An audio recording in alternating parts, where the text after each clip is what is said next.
and take the best case of the opposition and tell you that even through the implementation of this policy, if there was to be harm to the company, it does not matter since they hold the least rank as a stakeholder in the status quo, and in our side of the house, more people benefit from this. This is, of course, besides the fact that the state also has a duty to seek the best interest of the public, right? Secondly, if we have the argument about all-round development of society. We tell you that in the world we propose today, there's most definitely going to be an incline in the development rate of the country. Why?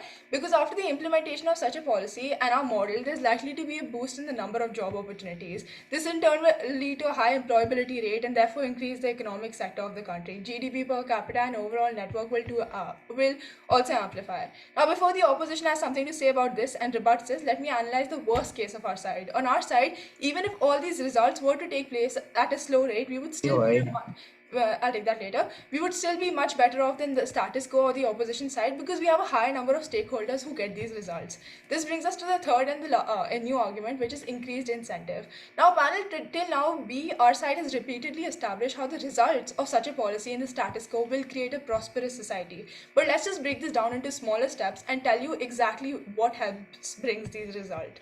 Well, now the corporate jobs are going to become obligated to reserve some of these seats for the people of the state, and it will automatically cause a sense of hope amongst them. Now, by the word or the term hope, the proposition refers to a mean of encouragement via which people who had previously in the status quo given into an additional layer of challenges that they had to face in order to acquire a job would now have a revived sense of inclination to work hard.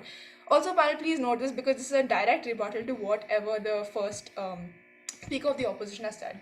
In the simplest way, we tell you that now that these people will be aware of the fact that there is still very much a possibility of them acquiring a job without the backhand of corruption and interference of bigger parties. They are likely to do what it takes. But why is this argument so important? Well, because in the status quo, we see that people of the state face unlimited challenges, as mentioned before, to acquire jobs, and evidence even states that over the years, the number of people dropping out of the system at the basic educational level has increased.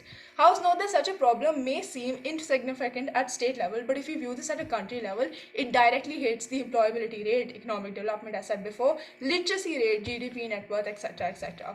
Hence, our side not only provides an equal ground for employability for the people of the state, but we also hold the key to solving the issue of people not willing to look for employment. This helps our vulnerable stakeholders to achieve a secure future and even aim for greater future prospects. That was in protective time, so it's 5 minutes. This brings me to the conclusion. Panel, we've told you how this policy is not a want but a need policy by telling you that the corporations are obligated to do this. We tell you that there will be all-round development by such a policy, and we also tell you that the root cause of a majority of employment problems today in the states is something we directly tackle on our side of the house. Further, we took the opposition's case and proved to you how even in front of their best case, our worst case is likely to be more beneficial. Therefore, we believe that this house would most definitely reserve seats in corporate jobs for people, for the state, and therefore, I rest my case. Thank you. Proud to propose. I thank the speaker for that wonderful speech, inviting the second speaker from opposition to extend from side opposition here. Yeah, just give me a minute.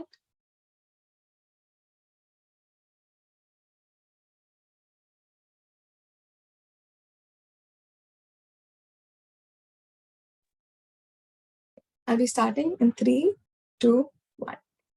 Panel, it's important.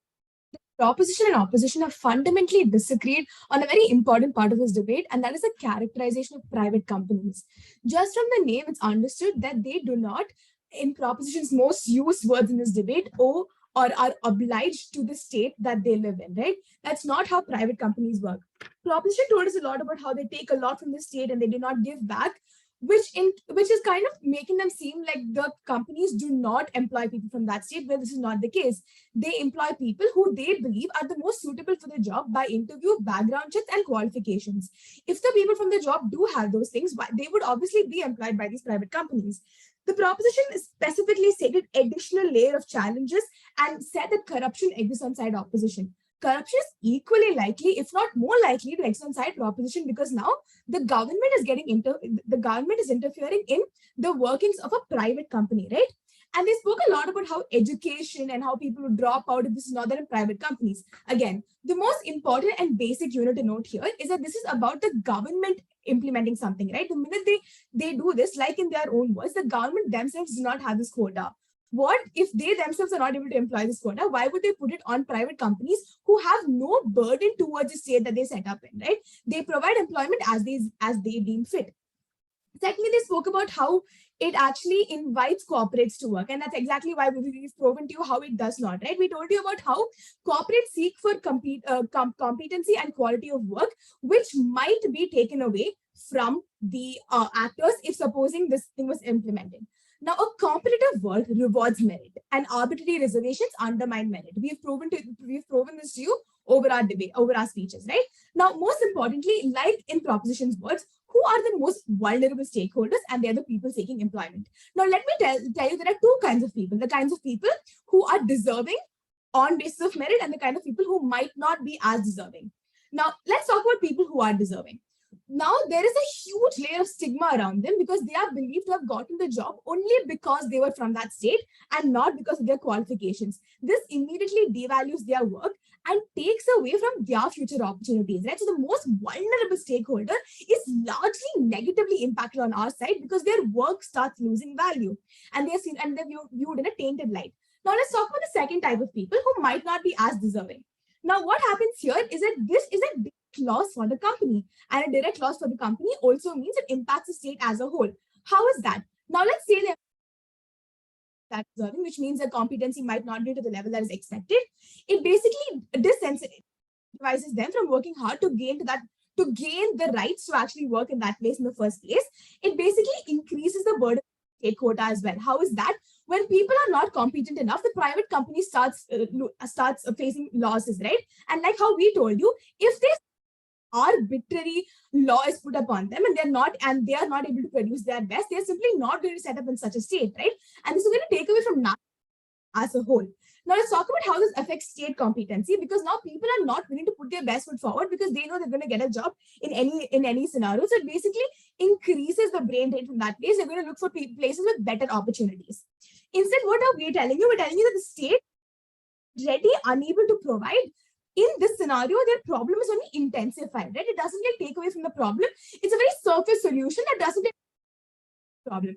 In proposition's very own words, people start dropping out in lower levels of education. This is not the fault of private companies, it is the fault of the government. They told you about how it's important for people for English to get into these companies. This only further promotes or further incentivizes personal development, which is what the most vulnerable stakeholders need. This is not the obligation or the duty of the private sector. Rather, it is the duty of the government to ensure that there are schemes to ensure that people are able to deserve and rightfully get these jobs in the first place in a lack of reservations. Proposition specifically, word to word, said forced to take people. This is not something you want an MNC having to face in your country. A country, a developing country like India, that constantly requires such globalization will only be negatively impacted by companies feeling they're forced to employ people rather than instead of being able to employ people based on merit, which is something that the house. And they spoke about how governments, how if they provide employment to deserving people, it's taking away, and the private company is not really fulfilling their obligation. Their main obligation is their own profit. Their own profit means choosing the best people. So how is every stakeholder benefited on our side? When you improve the governmental schemes, when you improve better education, it means the people in your state are better suited to be able to receive employment in that company on their own merit. It also means there's lesser burden on the state quota to even implement or make sure such processes go through, which are very long and tedious processes that do not really take place in the most right and just manners. And it also reduces the harm to private companies, which further incentivizes them to set up in your state rather than feeling that they have a additional burden upon themselves if they do set up in that area. Thus, opposition clearly has the best scenario for all three stakeholders. And with that, I'd like to rest my case. I thank the speaker for that beautiful speech. Inviting the third speaker from proposition to summarize side proposition here. Just a minute.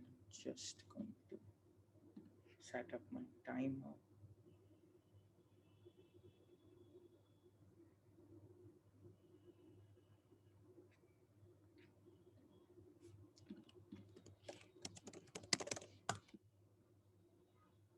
All right. I'll be starting my speech in 3, 2, 1. I'm feeling incredibly generous today, so I'm going to be incredibly charitable to side opposition, right? Because I think the case can essentially be summed up into two sentences. A, private companies have no obligation whatsoever, and B, that's why we should help them attain profits. I'm going to take them at their best, and I'm going to show you why we still win, right? Because notice how we've told you since first, we told you again in second, and I'm going to tell you now in third, even if we accept the fact that private companies lose profits, I honestly don't see why we should care about that at all in this debate, because private companies are literally the the least vulnerable actors in this debate. As long as we're helping the minorities, we're helping the historically disenfranchised, we're very happy to like say that, well, okay, this private company got 5% less profit on their word, right? But secondly, I honestly don't get why they will get less profit, which I'll get to in a bit. Three questions then in this debate. Firstly, about morality, secondly, about companies, and thirdly, about the individual. Let's deal with the individual first. What do they essentially tell us? They essentially tell us, well,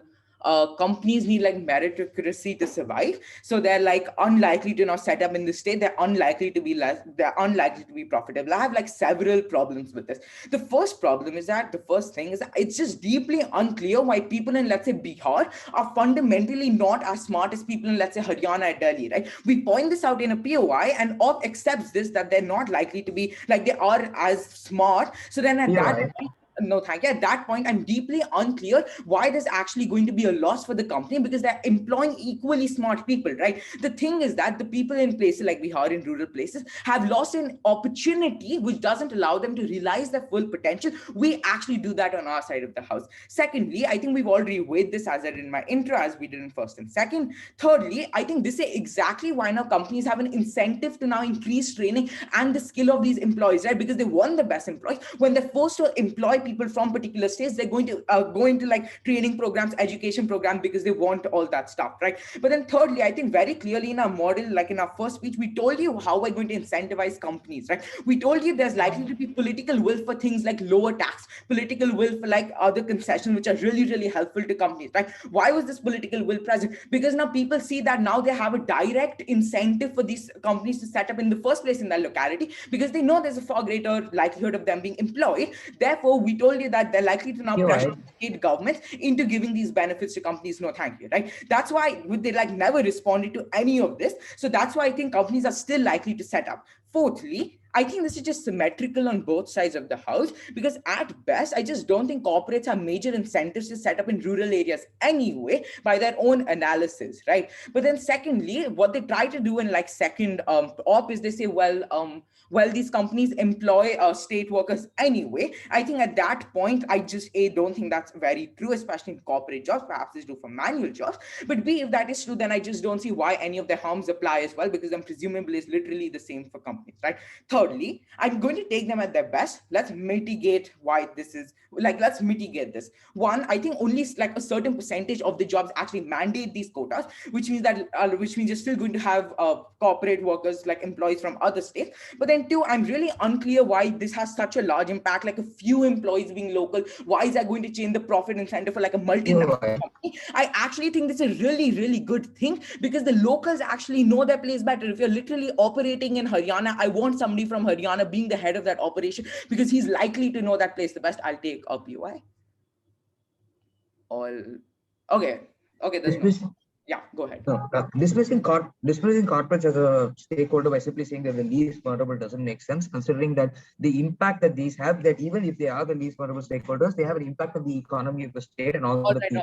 And this will all right. I got you. So one, I think automatically a profitability argument is out. Secondly, on why they're still going to like invest in India, I've already told you why they will. But three, I think it's just really difficult if you have invested in India, your profitability falls by like 2%. So we're going to pull out all our operations, all that kind of stuff. All right. What do we tell you then on companies? We tell you that you're likely to have increased training. You're actually going to help the most vulnerable, all that kind of stuff. They've never responded to that. Secondly, on morality, note that a large portion of our first speaker's speech was based on the idea that these states have a moral obligation, right? All that Ob responded to as well. Private companies should have the right to conduct business as they wish, right? I just don't think that's the case. Company, like the government anyway takes tax from them. They anyway have regulation. They anyway have things like you can't pollute more than X amount. amount. So I just don't see why that's the case. But secondly, on just the gradation of price, I think the government has a far greater obligation to its citizens, as we told you in first, they never responded to that, as compared to the obligation they have to the like random companies which are just there, which mean that even if we just weigh them off, we just win on morality, right? We just win on the fact that this is principally correct. The fact that they've never responded to this means that independent of anything else, we just take this debate because they never responded to our three layers of analysis. Firstly, on reciprocity. Secondly, why the states have a special obligation to the people. And thirdly, on our weighing, right? Which then means we've automatically taken this debate. Lastly, on the individual, we told you a ton of things, right? We told you, one, the individual is now likely to find work, right? We're breaking literal cultural barriers. We're literally helping the most vulnerable find jobs, which means that they're likely that the impact scale is really, really huge. They've never responded to that. What then they say? What do they then say? They tell a stigma. I think, okay, yeah, first, yeah, that's fair. But like if the alternative is you literally do not have any work, I'm completely fine with stigma if I'm at least able to feed my family. The second thing is, I think the narrative is now going to be that the state, or like you only have state workers in these companies, which means that this is going to happen on like everywhere throughout the country. So I don't think you're going to have stigma, right? Secondly, they tell us that, well, it doesn't take care of the root problem. It does, because now education is prioritized, training is prioritized, workers have an incentive to actually focus on education. For all these reasons, incredibly proud to propose vote prop. I thank the speaker for that wonderful speech. Inviting the last speaker of the round, opposition whip. Thank you. I'd just like to make audible. Can you see me, hear me clearly?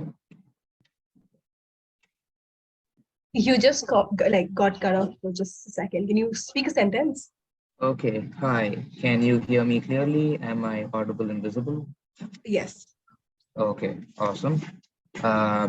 Hi guys, I'm Vyas. My pronouns are he, him. I'll take my POIs verbally. Just give me a minute to set up my timer.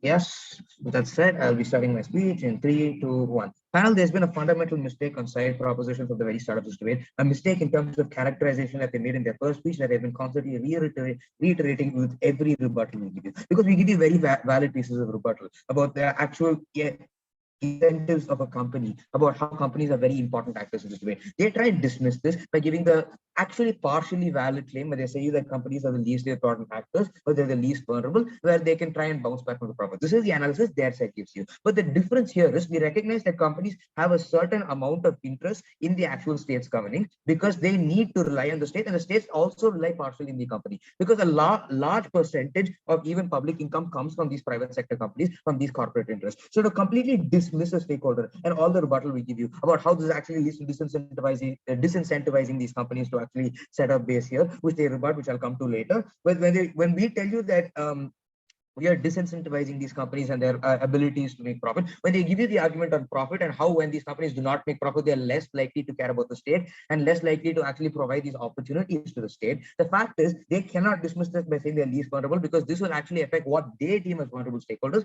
which are the people. So let's talk about the three major flashpoints of this debate. Firstly, no, thank you. Firstly, on which side affects vulnerable stakeholders. Secondly, which side is morally correct. And thirdly, which side is better for the government and development of the state. But let's talk about the first clash on actually the morality, because they open with their entire morality and they give you the argument and obligations of state. They tell you that the state has a fundamental obligation to help the people of their state. Now, what is the main response we give you in our speech one? We tell you we understand there is an obligation to the state, but any obligation to the state should also be conducted in a democratic manner, right? You cannot do something undemocratic to try and fulfill this manner. And we think that their obligation to democracy is, but no, thank you. We think their obligation is to democracy is much greater than their obligation to state.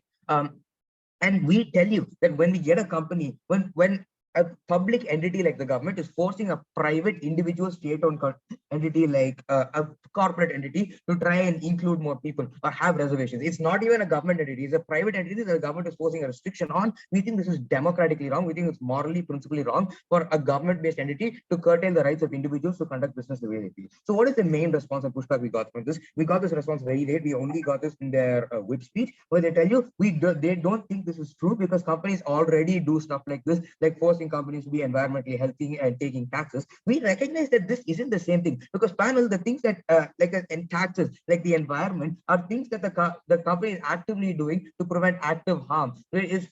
Taxes are paid so that the company can take the, no thank you, take the state's resources. These are fundamentally necessary for the functioning of the company. Whereas here, what they're pushing is for the company to do the government's duty of social welfare, of trying to integrate people in the state, trying to achieve all their goals of cultural integration and better training and all of that. We think that this is not a burden that corporate entities have to bear. Forcing corporate entities to bear this extremely unfair burden is simply unfair. We do not accept this. We think that it's morally principally wrong. So when they tell you they're morally, they're completely wrong, because we find that our obligation to our democracy greatly trumps their obligation towards people of the state. We think that our alternative mechanisms that we provided are much more efficient. I'll take the POI now. Yeah. Do you think regulations such as anti-competitive laws is undemocratic on your side of the house? Of course not. Of course not. We think that uncompetitive laws are made to protect the indigenous stakeholders of the company. We think that they are made so that they do not cause active harm to the economy. But here, this particular scenario that's put forth by side proposition does the exact opposite. In fact, hurts the economy even more, because the reason, you have to look behind the reasoning of these laws. The reason anti-competitive laws exist, they do not curtail the decision-making capabilities or the capabilities to hire and fire employees exist. They are fundamentally external laws that prevent the company from externally exploiting smaller manufacturers. Whereas this is an internal law that governs the internal development of a company. Such laws do not exist except for the oppressive word of side of the proposition, which we completely reject. On to the second flashpoint on which side protects the most vulnerable marginalized state employment. We think that state employment is important. We think that it is a marginalized and vulnerable community. We agree with them on this analysis. But they give you this entire argument about development, about how disparity exists, about how they are underdeveloped and how minorities exist, and there's a vicious cycle, right? We recognize that these are problems. We are not saying that these problems should be ignored. We just feel that the mechanism that they use is the least effective mechanism that has plenty of harmful repercussions. Therefore, why is this the case? Because we give you the argument of disenfranchisement of these communities. We tell you, there's likely to be a lot of stigmatization, and secondly, we tell you there's going to be a lot of brain drain, because now when you have a quota where you are less likely to compete for that 80% you have to get in a general category and be happy with the 40% or 50% in a very state category. And in that case, you're less likely to work harder. You're less likely to actually develop hard. We agree with your analysis that people are not smarter in Gujarat or Bihar or Delhi. But for that, people have to be incentivized to work hard. There is no incentive on their side of the house to make people work hard. So their main pushback to this is when they tell you that there is increased incentive for people to take part in this job. We agree to a degree, but we actually think that this is a nail in their own coffin when they tell you that they want people to engage in jobs but are not willing to actually work hard. So it's more likely that on their side of the house, so when they tell you that they concede the fact there is going to be a certain amount of stigmatization, but they say, okay, we're okay with the stigmatization as long as we get some jobs in the short term. We think the short term small benefits is greatly outweighed by the long term benefits, like the overall lack of employments of state-based people in actual jobs and the lack of responsibility given to them. And furthermore, the fact that they're going to be working less hard. And this also might relate to the creation of stereotypes that these people aren't necessarily good at this simply because of the existence and dependence on government legislature to get in these jobs, actually ignoring the fact that there is a completely effective alternative of meritocracy that we propose. On to the final class on which side is better for the actual state government. We told you this analysis at the start of my speech and at the start of every single speaker's speech, where we tell you that corporates are important stakeholders. They might be the least vulnerable stakeholder, but they're extremely important in the sense that they allow you to actually develop the state, because they are actors that go in foreign direct investment. They're actors that as private sector provide employment to thousands of people that don't necessarily do. And we also tell you that they're fundamentally dependent on profit, and this profit is dependent about smart people working for them, which means that meritocracy is most important. They tell you that they'd rather have people go into this corporate and train under them rather than actually trying to incentive using the government's powers to develop better educational capabilities and create actual jobs at people. We think that this doesn't make sense. We think it's much more better that we actually follow our model rather than forcing these companies to sacrifice their profit margins, sacrifice all the environmental. For them to make the claim that they have a better economy is absolutely outlandish, because we understand that the loss of profit will translate to a loss for the state, to a loss for the people, to the loss for what they consider the vulnerable stakeholders. For them to say that they want this debate is outlandish, because team opposition wins this debate hand down. Thank you. I thank the speaker for that marvelous speech. And I thank you all for what was an amazing debate, virtual crossovers. Cool. I will take like 5 minutes and then we come up with a verdict. I'm actually not going to take 5 minutes. I'll just come back ASAP. Cool.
All right. I am ready with the feedback. Do we have team proposition present?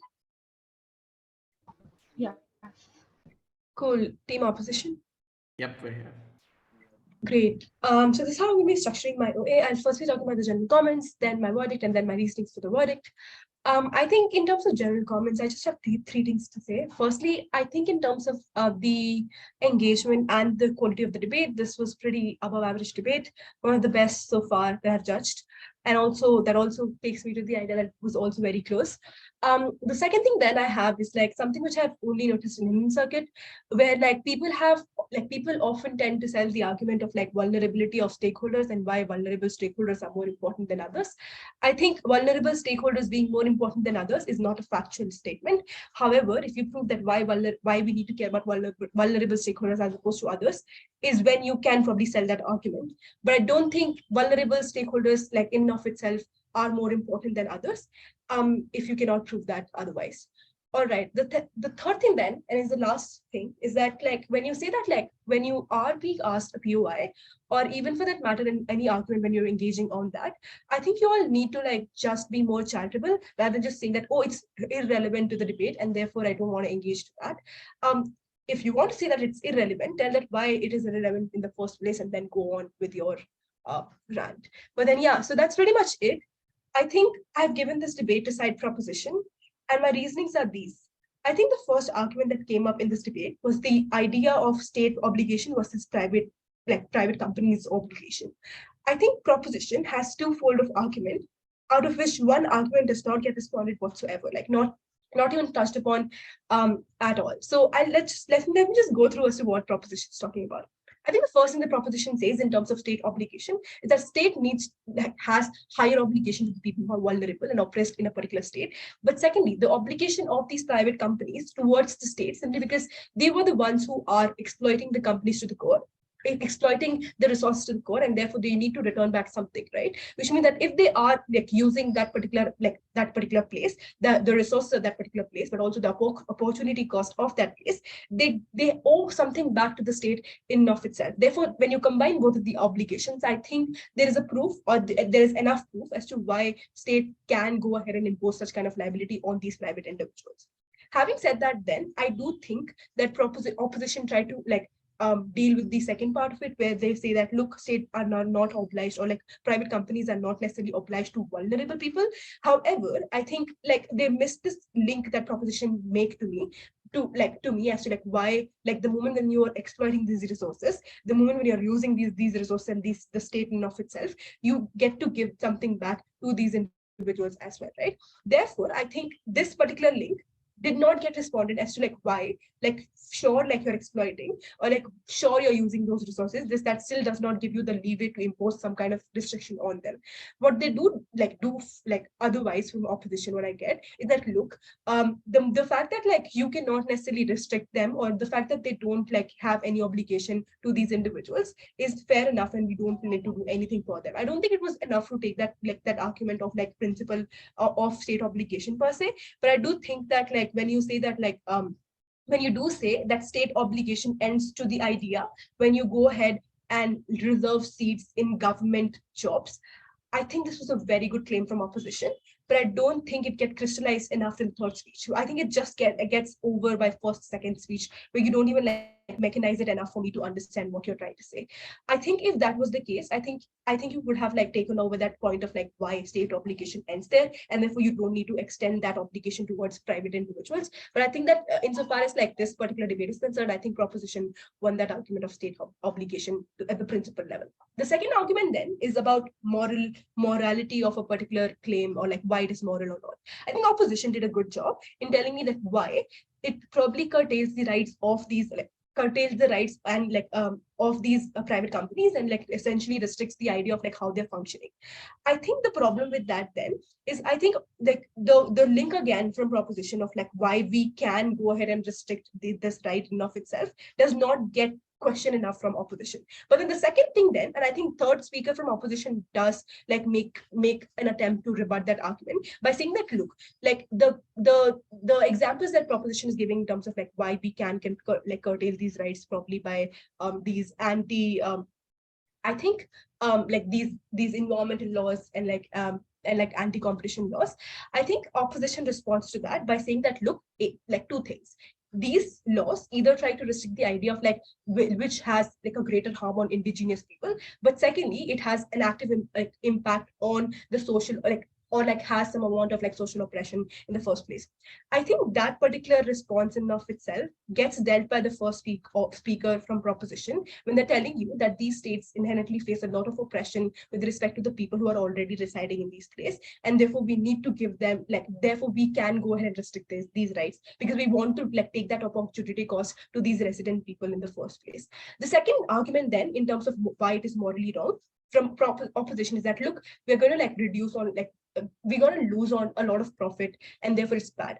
I think the profit argument, I was very much willing to buy that argument, but I think like the analysis to that was simply that look, the people you're hiring are not probably meritorious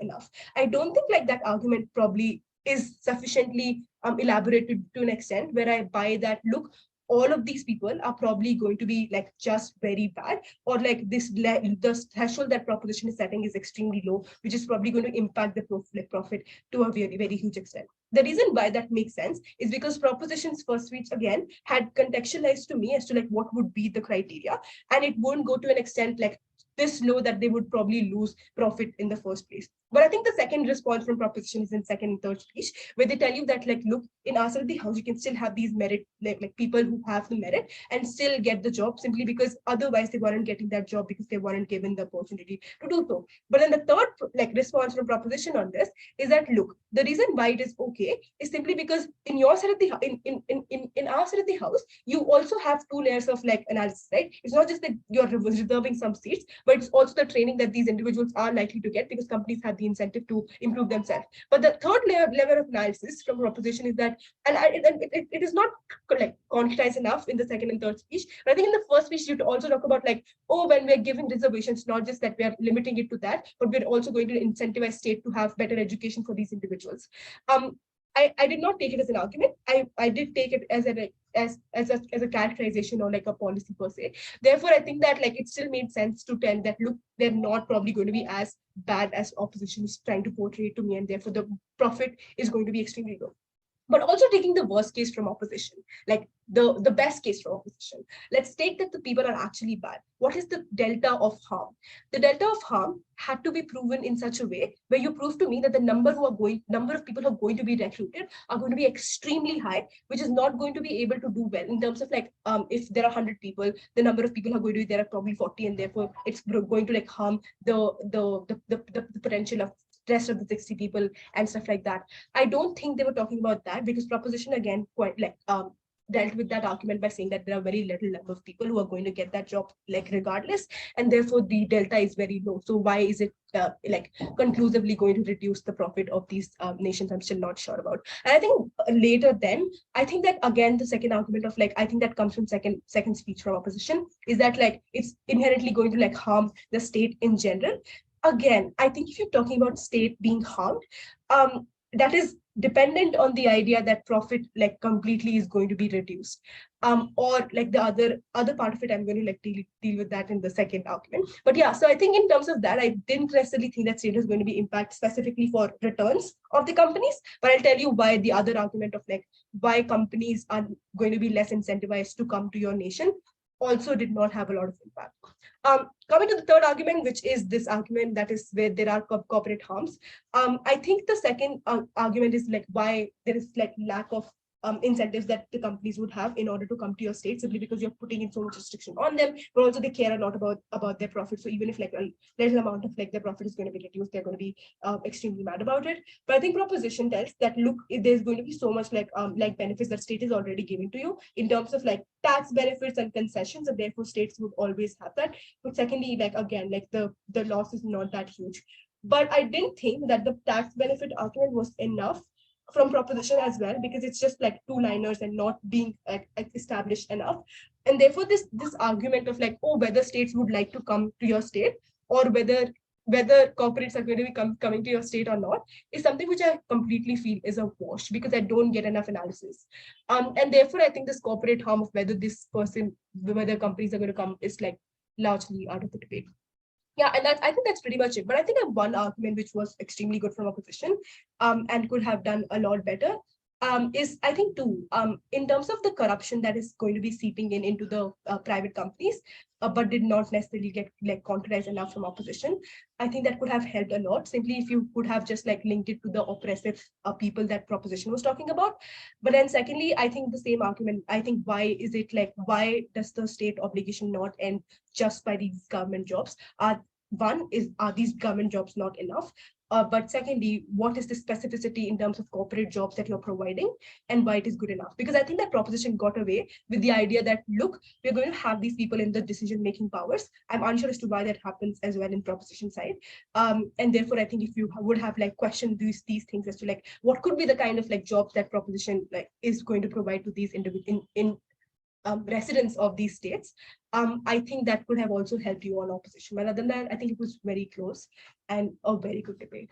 If you guys have any questions, you can ask. Other than that, I think it's pretty much over.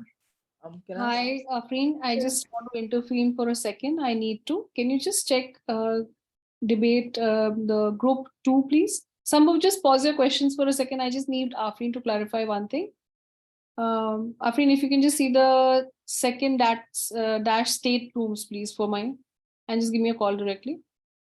Folks, just wait up a little.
Please carry on, Afreen. Thanks so much, folks.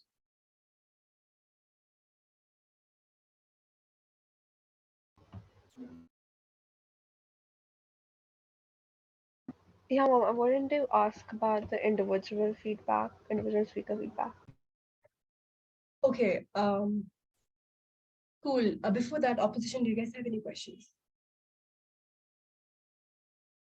The same, but individual feedback. Okay. I'll just try to go as fast as I can because I think the second team is going to come very soon.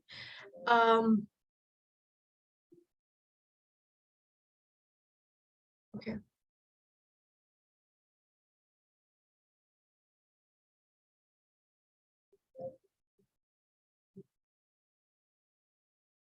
Cool.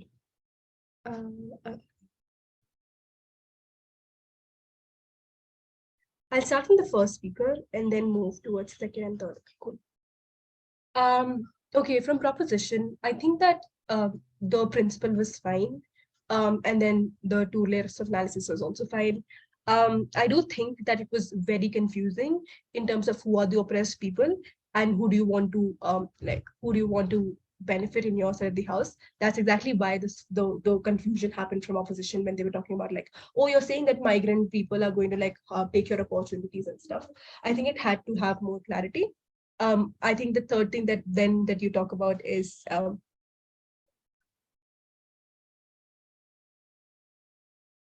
think the third thing that you try to say is that your worst case is that you're going to have like low level jobs. And I don't think it is like I think mechanized enough from proposition as well as to what are the kinds of jobs that these individuals are going to get. And I think it would have been so easier for opposition to come and like take that down that claim by saying that, look, they're probably going to get very low level of jobs as well. So either you could have characterized as to what kind of jobs you're actually having the like quota on, or B, you could have told that why people are like capable enough to get those jobs. I think we do talk about like opportunity cost and like there's no there hasn't been enough reasons as to why these people would be recruited. But I don't necessarily think that if they were like as equal to the merit that opposition was talking about, why weren't they like recruited in the first place? So that reasoning was still unclear to me.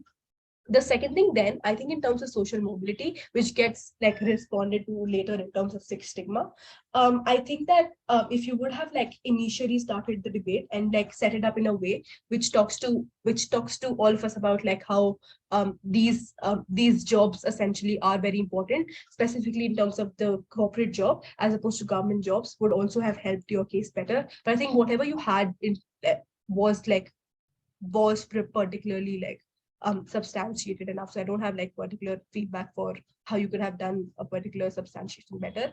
But I just don't understand why these residents, like the people who are already living in these nation, like corporate sector, like in these states, would not be recruited otherwise. So like why corporates have no incentive to recruit these individuals otherwise without reservation? Like what is the hostility between both of them, apart from the oppression idea? Because I think that the oppression part was not that clear. So that's pretty much it for the first speaker.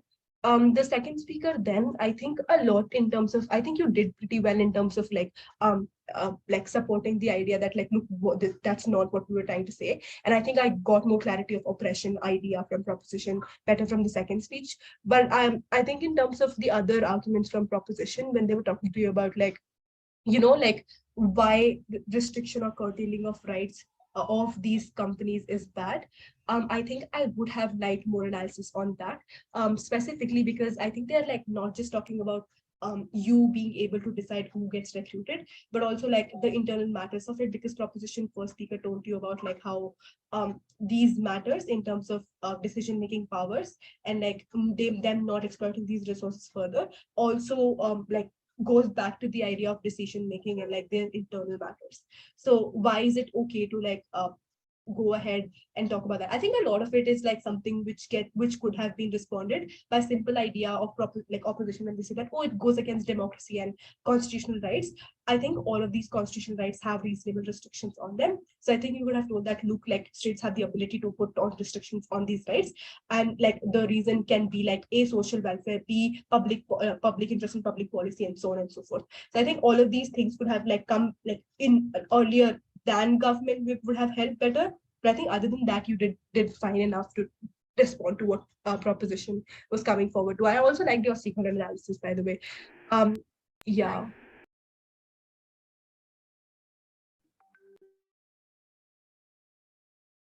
Cool. Okay, do I have to give third speaker feedback as well? Yeah. Okay. I think third speaker, I do like the clarity of the speech in terms of you trying to like have good clash to clash analysis. That was pretty good. I think that helps the adjudicators a lot in getting the clarity. But I do think that like you didn't have to like use that idea. I'm very generous today, so I'm gonna be charitable. I think it's a little, I don't want to use the word, but yeah. So it's that. So just like don't like refrain from using such statements specifically in these competitions. You can do it in like actual APD debates. I'm also very rude there. So yeah, I think you can do it there, but not here. But yeah, other than that, I think the clash to clash analysis is pretty fine. I would again just say that if like whatever you had, you did pretty well on that. But I think other than that, I think I don't really have any feedback for you. Or just that when I do whips, I initially like by doing the clash to clash like by doing the burden analysis to like what is our burden and why we prove the burden better as opposed to the opposition, and then go to the clash to clash analysis. And then even before that, if there is some amount of like problems in terms of clarification because opposition seems to understand something wrong, or like why a particular stakeholder is more important than other, then do that before going ahead with the stakeholder, like before going on to the clash analysis. I think that's pretty much it. I do think that you could have like responded to the corruption argument that came from opposition, and secondly why the comparative of why government's social welfare is not restricted to only government jobs, but also corporate jobs. I think that's pretty much it. I can sense a very somber group over here. Is it okay if I request everybody to switch on their videos?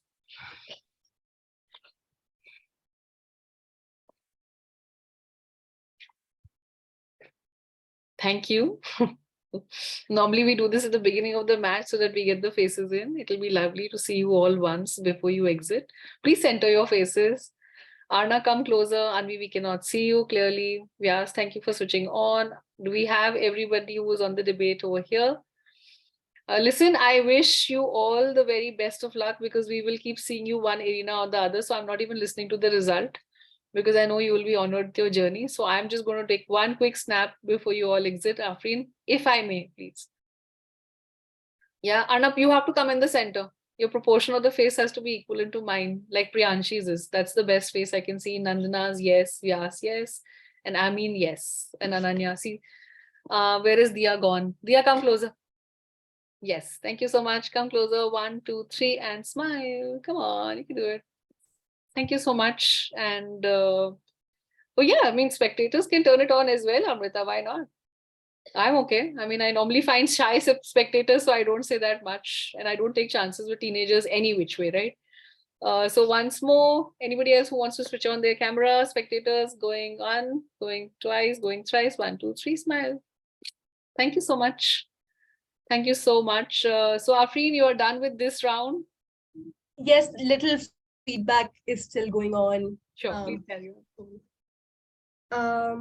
Okay.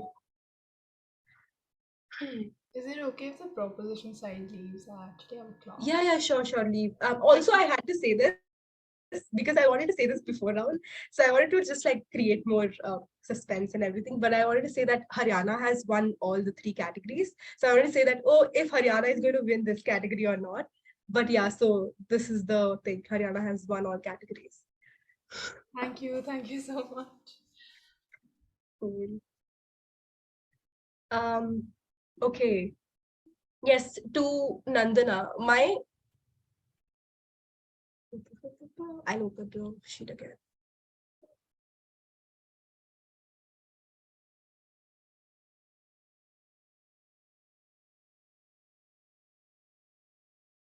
Yeah, so I think in terms of, again, the same thing, I think stakeholder analysis is pretty fine, like while vulnerables are not just the most important why companies like important as well. It's just that the analysis was a little lacking as to why company is harmed so much.